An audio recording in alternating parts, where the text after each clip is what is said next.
పెద్ద నోట్ల రద్దు తర్వాత దేశంలో ఎక్కడ చూసినా ఫోన్ పే, గూగుల్ పే, పేటీఎంలే. ఇవి అందుబాటులోకి వచ్చాక ఇప్పుడు నోట్ల గురించి, చిల్లర్ల గురించి ఎవరూ పెద్దగా ఆలోచించడం లేదు. అయితే ప్రజలకు డిజిటల్ పేమెంట్స్ అలవాటు చేసిన ప్రభుత్వం తాము మాత్రం ఇంకా నోట్లతోనే కాలం గడిపేస్తోంది.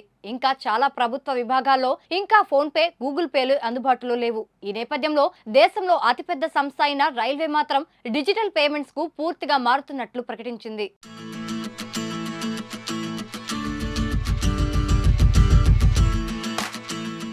ఇప్పటి వరకు రైల్వే టికెట్లు తీసుకోవాలంటే ఆన్లైన్లో డెబిట్, క్రెడిట్ కార్డులు, నెట్ బ్యాంకింగ్, వాలెట్లే గతి. దేశమంతా విచ్చలవిడిగా వాడుతున్న క్యూఆర్ కోడ్లను మాత్రం అక్కడక్కడ ప్రధాన స్టేషన్లో మాత్రమే రైల్వే అందుబాటులో ఉంచింది. ఇప్పుడు అన్ని స్టేషన్లలోనూ టికెట్లు తీసుకునేందుకు క్యూఆర్ కోడ్లను అందుబాటులోకి తెస్తున్నట్లు దక్షిణ మధ్య రైల్వే ప్రకటించింది. అన్ని స్టేషన్లలో రిజర్వేషన్ తో పాటు జనరల్ టికెట్ల కోసం కూడా క్యూఆర్ కోడ్ పేమెంట్స్ ను అందుబాటులోకి తెస్తున్నట్లు తెలిపింది.